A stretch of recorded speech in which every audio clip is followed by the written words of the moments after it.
Good morning, everybody, and welcome back to Teen Talk Convos. I hope you're doing well today. Before we even get started, I want to make sure that you like and subscribe to the channel because this is how our videos can grow and how people can be seen. But I want to welcome my conversation person. That's all right. My guest speaker, Kristina Paider, who was one of our TEDx speakers. Hey, Kristina. Hey, I'm delighted to be here. Thanks for having me, Nat. Oh, I've been looking forward to this because we had so many great, juicy conversations before TEDx, leading up to it.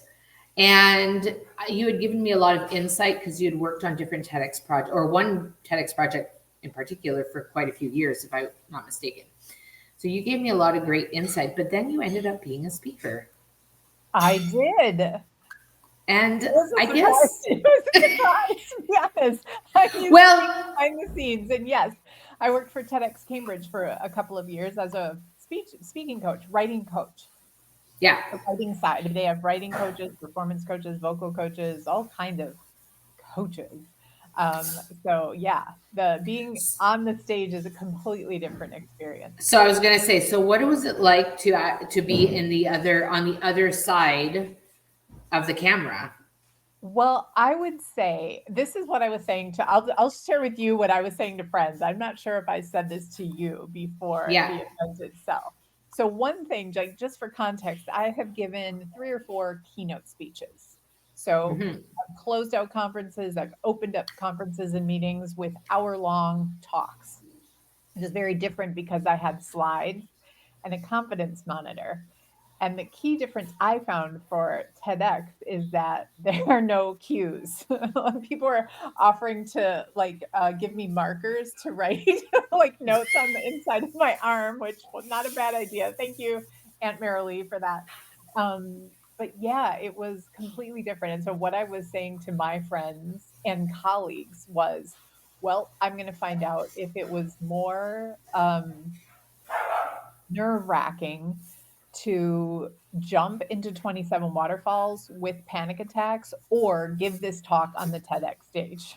I really was. And I really like down to I would say maybe 4 days before, I was really like, I don't know, really could go either way. I think that there's a lot of weight put onto the TEDx label. People want to, it's like a goal. And I've heard from some other folks who have not done a TEDx. This is, part of my big goals. I want to do a TEDx. Do you think that it carries the weight that it has? I think we to be continued on that. I think I Mm, will be able to tell you more after it comes out because at the time of this recording, our talks are not live yet. not yet. Yeah. They're in progress, in editing progress. And so I think there will be a lot to say about what kind of impact it has or what kind of feedback we get as individuals and you get as the organizer Yeah. once they are out. Because right now, right, we did it for our community, we did it for our live audience. A lot of people we both knew in the audience, a lot of people flew in, came in, made a special point to be there, and so on. But that is completely different than putting this on a platform that reaches, potentially thousands, tens of thousands, hundreds of Yeah. thousands of strangers. Yeah, absolutely. And I mean, I had a lot of people reach out to me in the organizing process where they offered, I've done a TEDx already, so I could speak at your TEDx. And as the organizer, I said, thank you. However, it didn't sway me because I feel like, yes, you did the TEDx, but it doesn't give you the entitlement that you automatically would get a spot. I think that people still had, and I told those people you could gladly apply, which they did not. Hmm. And I think that's where I feel as the organizer, everybody's on the level playing field, even if you have done one or not. If you weren't the right fit for the event that we were doing, because we didn't have a theme. Though I Yeah. do believe there was a theme woven in very subtly and we didn't even know. Hmm. Did you Yes. pick up on that? Yes, I think I could pick out a couple of themes, and also the kind of people eh, that were chosen to speak at this event had, yes, I mean, I think there were certain commonalities, which made us come together like really beautifully as a team and Yeah. support each other. And, we just kind of, there was a real vibe that we had together, I think. But yes. So, what were the things for you that probably challenged you more as the speaker, as opposed to the writing coach or the speaking coach? Like that you were on that side. What were the pieces that you thought, oh, now I'm on this side. What am I going to do with this? Hmm. I think that first of all, I think it's really going to change how I coach people for TEDx talks. I think I would say I've coached probably 2 dozen people, helping them write their speeches with some light performance coaching and things like that. I think it'll absolutely change the way I coach people, especially knowing the length. So my our talks, as Yeah. were 15 minutes or maximum of 14, excuse me, but around 15 minutes, right? So that is a But you can do 18. But you can do 18 in TEDx. So just putting it out there. We Yeah, you just can made the do request. 18, and I have coached other people or helped other people write speeches who had 5 minutes. 5 minutes was their Yes. maximum, 8 minutes was their maximum. So these are very different kinds of Yeah. things. And also, so you just think about the length and what it takes to either memorize or the rehearsal time. So for me, the rehearsal time and the number of rehearsals was not a clear either directive or, hey, here's the idea of what you should be going for. I didn't hear or learn about that from my own wide and various friends who have given TEDx talks and who have studied through all different kinds of things. I did not hear the idea about that until it's almost too late. I mean, I had my own idea that like I wanted to rehearse 110 times. I don't know where I got that number. I just kind of picked it out of somewhere. And also, I was memorizing my speech. So some Okay. people were like, "Hey, I'm just gonna woo tell this story, do this thing." I was not comfortable doing that. For, mm-mm. That was Yeah. not for me. And so I'm always when I coach people, I'm always like, "We got to figure out where your comfort zone is, and we need you to play in that. Like, we need to figure out your game plan for that and where your comfort zone is." And so I just at some point was like, I think 110 would be about the right number. And then I later heard like once I did that and I started telling people that's what I was doing. So I was rehearsing like 8 to 10 times a day toward the end, for like Mm-hmm. the last 2 weeks going into it. And I was still revising my script almost every time. I mean, and that's the occupational hazard of being a Hollywood screenwriter because we are just, oh, ooh, but this word would be better, but this word would be better. And I'm an editor by trade. So it's like that was Yeah. my big occupational hazard. But then in the middle of going for my 110 rehearsals, someone told me that oh, I can't think of what the name of it is. There's another organization that they suggest to rehearse 200 times before giving Oh, a performance. wow. And I was like, oh my God. Like I thought I was doing my usual style, which is going over the top, a little over the top. And now I'm like, oh no, I'm like in the beginner class or whatever. So I was kind of like, wow, I wouldn't have been able to make 200 rehearsals. But that was one of the things that did surprise me. Another thing that surprised me was how, um, once I got into the rehearsals and my script was more solid and changing just little things, like less changes, not big. Oh, I don't like this paragraph, or I don't like this point I'm making. Yeah. So one of the things that surprised me is when I started rehearsing over and over, like how basically mundane it was to rehearse by myself. I thought that was so interesting. Like I just couldn't as a writer and editor, I can sit for hours with someone's people give me their Yeah. manuscripts, they're this thick, and I'll sit there for hours, like it's like my own little puzzle playing with it. And it really speaks to me. It tells me like how different um, our brains work when speaking versus writing versus reading. And I Yeah. have clients who've told me the same thing. Like I can't sit there and write for hours like that. They're just like, I can't do it. I don't have the attention span. And I had the same thing, but speaking Yeah. to myself. So I really, it underscores for me the importance of having partners and having set times to rehearse with people, having live people, having new people each time.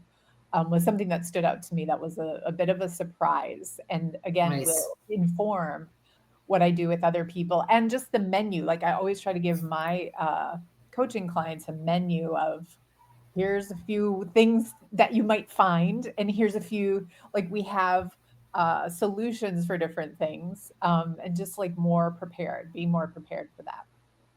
Yeah, and I think that when it comes to rehearsing, what I tell clients all the time is you want it to be part of who you are. When you're doing that talk, it just basically means that you could give the talk tomorrow morning because you know it that well. Mhm. And the rehearsal for me is, there's key things. Record yourself visually, record yourself audibly. I've had clients just put their earbuds in and they just do the dishes and they listen to themselves and listen to that tonality, to where the ups and the downs go, where you pause. And that helps in learning. I hate using the word memorize because I think it has such a dirty connotation. it's because it's that idea that, I have to memorize, it's like that I have to. Whereas if you learn it, it seems lighter, it seems a little bit easier. But if you're learning it, it also means that you have to take the time. I don't know that 200 times is necessary. That's just my 110 is interesting, though. 110 is interesting. I'm going to look that up. I don't know that I've ever done that. But it's usually about, I think from the time that we chose speakers to the delivery, you had about 5 to 6 months. So in that 5 to 6 months, it's about creating the timeline for yourself that works the best too. There were speakers in our cohort that weren't even done writing like 6 weeks before the event.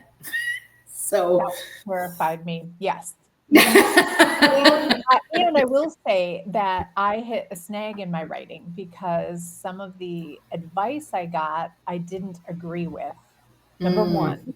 And then secondarily, I was really crunching on another project. So yeah, I hit kind of a stall in there, and so I want to preface that with, I'm so grateful for each and every person who took time out of yeah, their life to voluntarily help me, listen to me, talk to me, review scripts, give notes, whether I agreed with them or not. And most of them I really did, but there was a point where there was a choice to make, and yeah, I was not intending for my speech to be the life and times of Kristina Paider.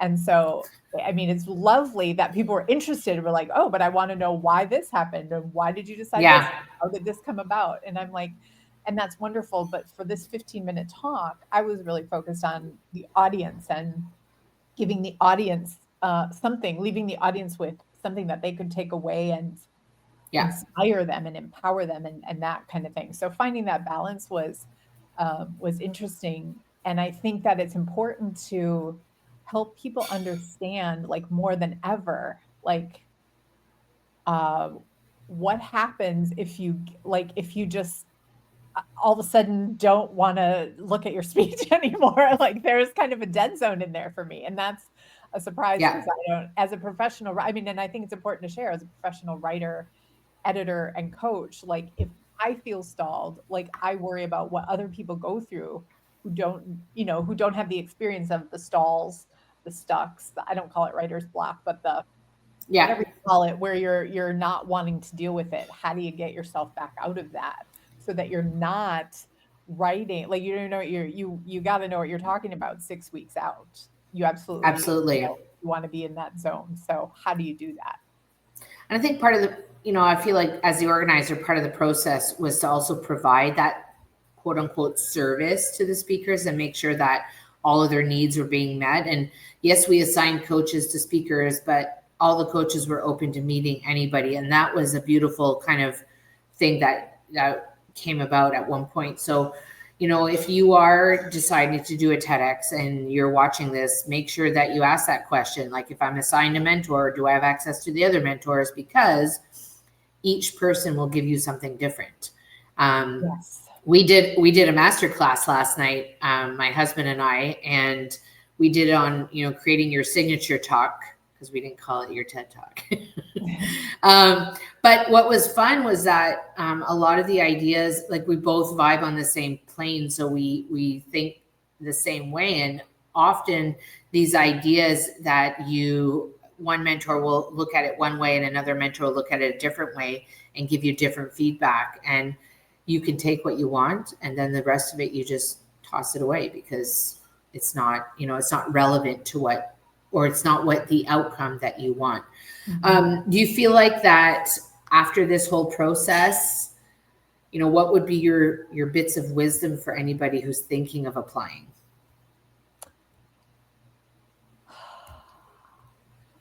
I would encourage people to think about, why do you need to give this talk at Okay. this TEDx?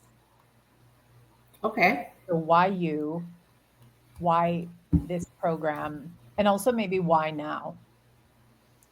I think also, and I may have a unique perspective on this, but as a writer, writing coach, speaking coach, open yourself. Like, I was so fortunate to assemble. I have to go back and count how many people I had listen to me who served as coaches. I would say it's about 24. Yeah. About 20, 24 different people. And I think the importance of giving it to new people is huge. And I also think what you just said before about, you really have to be the director and the writer of your show, and you have to be clear on what your goal is to leave Yeah. people, so that you can discern between, okay, this is an important piece and this isn't an important piece. Because, as you said, like, every person will give you something different. And I was surprised and so delighted at how different points, because I have written parts of this speech, like, parts of my story have appeared other places. I've written it as a feature length film, and it's like, some things you just have to be able to go, okay, this is for the movie, like, this is not for this. Yeah. And you have to, like, I think it's important to be like, okay, what does this person getting this 15-minute talk, or whatever the length is, need to know? And what do they not need to know? And what things are distracting to them? Because it was interesting to me to hear from different people in this format of the story. They're like, I'm so, confused by this one thing, right? I'm so, like, this is confusing me. Why do I have to know this, like, right up front? And I'd be like, wow, no one's ever said that before. And that's the value of, having in the show, The Newsroom, written by Aaron Sorkin, they call it the I Red Team, love that show. right? Love that show. So they call it the Red Team. And then those are the people that you specifically keep outside, and you do not give them the TED Talk until you give them the talk. And then they have a whole fresh perspective. And so that's why, if you are somebody like me who is revising, revising, like, every sometimes day, it was important to have new people and be like, okay, what do you think about that? What stands out? What confuses you now in this iteration? And I just had the great fortune of having brilliant minds on this over and over, who were like, wait, what is this thing? Why do we need to know this now? Or is this going the movie? I had some close friends who are also speakers who are like, I think that goes in the movie. Like, that's not for this. So. Yeah. But I think too that, I'll applaud you and anyone else, if you have been a speaker for a while, you do coaching in this. Being open to the coaching is a really important piece, because we don't know it all. And that was one of the questions, I believe, in our application was, are you coachable? Are you willing, despite being in this arena, are you open to sitting with somebody and sharing your ideas and receiving feedback? Because, one of the goals of TEDx is to give you that service. It's part of the experience. And if you think you're all that in a bag of potato chips and you don't need help, you might not you might not come out as victorious at the end. You know, it might you will have let go of all that. So I think it's great that you had that room full of people behind you supporting you. I was happy to, sit down with you and chat and listen and see how I could be of service. And it's not funny, but I started coaching TEDx Laval, which is just outside of Montreal, back in 2020, before the world went to pieces. And the speaker that I wanted to work with, so they asked us to choose. They asked the speakers to choose, and they asked the mentors to choose. And I wanted to work with this one person, but he was very experienced. Like, he'd been speaking for years. And I thought, who am I? Who am I to be helping him? But I thought, you know what? He was the one that I vibed with the most. So we ended up working together. And he said, I picked you because he goes, you're the one that spoke the most honest truth during our group session. I like to tell it like it is sometimes, because what do you have to lose? Nothing. And that's just so helpful. Like I Yeah. think I know that my speakers need to just hear, hey, you're doing great. You're doing a great job. And this is a little bit too long. We're going a little bit too long on this point. Yeah. And likewise, I want to hear the same thing. Like, Yeah. thank you. I appreciate the kind words and the Yeah. compliments and what's going right, because that does help every speaker, right? Like anchor, like, okay, this person is actually getting what I'm trying to do, and they're helping me shape it to be what it needs to be impactful for the audience. I And that love straight that. talk is important. Yeah. Yeah. Yeah. And then we ended up, we have a relationship now. Like, we talk regularly. And, he said, he goes, the things that you coached me on are things that I wasn't willing to listen to from somebody else. But the way I shaped it, he said, I don't have a choice now but to change, what was that. So it's like, whew. Yeah. But he's been a great mentor to me too for other things. So I'm looking forward to continuing that. But our event wasn't just about TEDx. We also had some great youth speakers. Did you had a chance to listen to a couple of those? I did. They were amazing. Yeah. They were so inspirational. And I mean, I will take full credit for them. They're mine. They're mine. I'm so proud of them. But I think one of the things that we do, you and I both see eye to eye on, is this idea of youth speaking, and having this skill set uh, implemented early on. How early do you think that people, or young, like kids or teens, should start practicing speaking? Ooh. You mean how early for a particular event, or how early Well, maybe event or age wise, like, is it, I mean, I think for me, 10, 11 is like the youngest that they're ready to really learn the skill. But how do you see this skill as important for youth? Oh my gosh, so important for them to do it. This year, I had the fortune of being involved in a local optimist club in the city that I'm living in. And Mm-hmm. I saw these kids, a part of it was in their school curriculum was to come up with a 5-minute speech, and then they would compete in the optimist competitions. And to watch these kids transform was just Yeah. unbelievable, as you have well seen as well. But I think as long as the person has an appetite to do it and isn't like so terrified that they repel it on some level, you know what I mean? Like, so, and typically in these kind of things, like, kids are they're going for it, and they're expanding themselves, right? They're pushing themselves to find that comfort level. But I think there's also, beyond the speaking, I think there's that place where, as coaches, right, we hold them, and we hold them Mm, with sacredness, and this, like, it's going to be okay, like, and it's a chance for them to have a really positive experience of, this is, you're doing good, these are all the things you're doing right, keep going, yeah. slow Yeah. down a little bit, right? Are we not telling them to slow down all the time? I mean, me too. Like, that was my first lesson when I was giving a best woman speech years ago. It was like, slow down, and I'm like, why? I don't get it. And then I was nervous, and I was like, oh, I was talking Oh, yeah, yeah. the joke. People would be laughing way after the joke, and it was kind of a mess. So I didn't listen to the chance for young people to be seen and heard Oh, by thank you. a trusting adult other than their usual suspects, which is also great, right? But this is really like this one-on-one. I think it's something that really special that happens and transforms them to the next level. And I think to have that experience, I just kept myself and the other coaches and judges and people involved in the Optimist Club experience that I did, Mm-hmm. we just kept saying like, oh, can you imagine if we had done this in 8th grade, 7th Yeah. grade, come back again? And then you see like, we would see like winners who won years prior, and now they're sophomore, they're 4 years later, and they're just kind of like, yeah, whatever. But to have that, and I just think that's something that really gets embedded in you and encoded in you, that you can use your voice. You have people who are helping you use your voice and say your message that you Yeah. have to say now at this young age. And yes, you are important. And yes, we want to hear you. Yeah, you hit the nail on the head for me. I say the same thing all the time, that students just want to be seen and heard. They just want you to listen to what they have to say.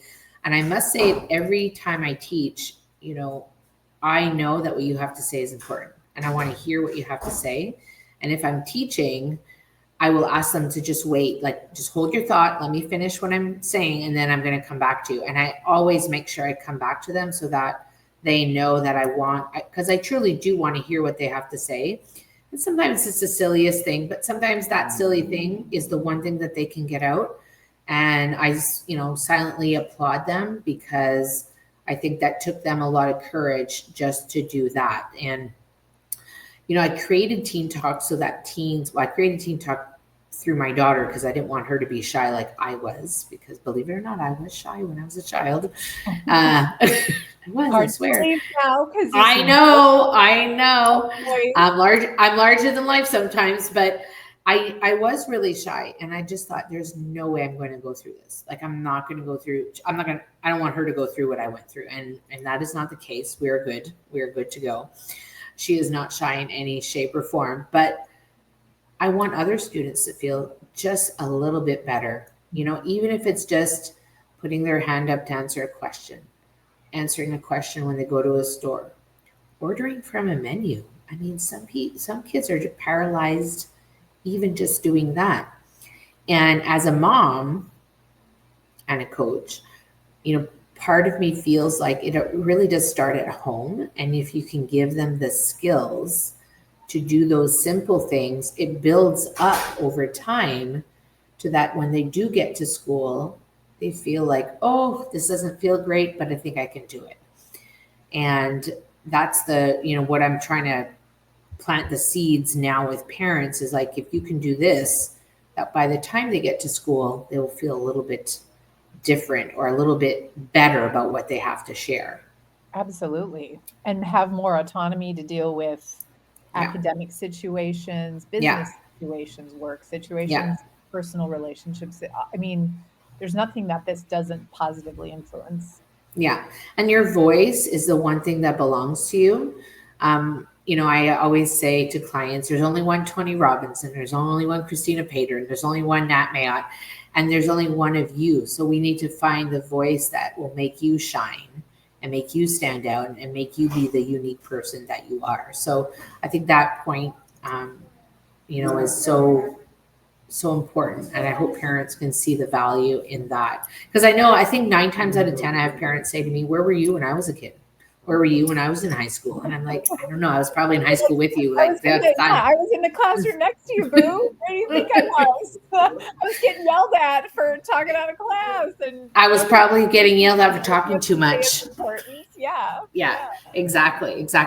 So if you have any last words of wisdom for parents, or anybody that's looking to create a talk that they want to stand out, what would you, I know you already told them to do a couple of things, but what would be your last words, things that?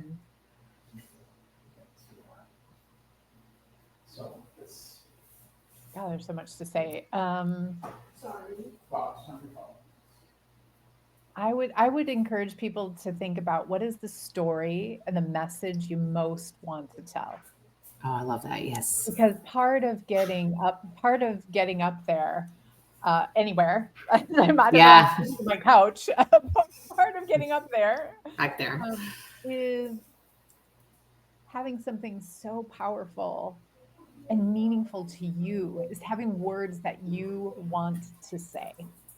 Yeah. So for me, it was, I know that this can help people in Yeah. this way, in this very unique way. And um, is right, and think about the words you want to say, and also to think about the person in the audience who Yes. needs to hear what you have to say. Think about that Thank person. you. Yes. Think about that person that you could be leaving behind, that person who needs you most. This is where I might get emotional. Um, Mm, really needs you, and don't miss absolutely, because you don't know who's in the audience that it's going to resonate with the most. it. Thank you. I think we have to end there because that was really nice. Thank you. So if Kristina, anybody wants to get in touch with you, they're curious about what you do, is there somewhere that they can reach you? Where was the best place they can reach you? You can find me on all the channels and my website. My name is the same everywhere, and I'm the only one with this name as far as I have seen so far. It's Kristina Awesome. Paider. Awesome. Okay, great. So if you are looking for support for your teens in some way, you can reach me at info@teentalkwithnat.com or go to teentalkwithnat.com to book a call so we can have a chat about how we can design the best roadmap for your teen to be a great speaker. Whatever you choose to do, I hope you have an incredible day, and we'll see you soon in the next episode. Bye for now. Thanks, Kristina. Thank you.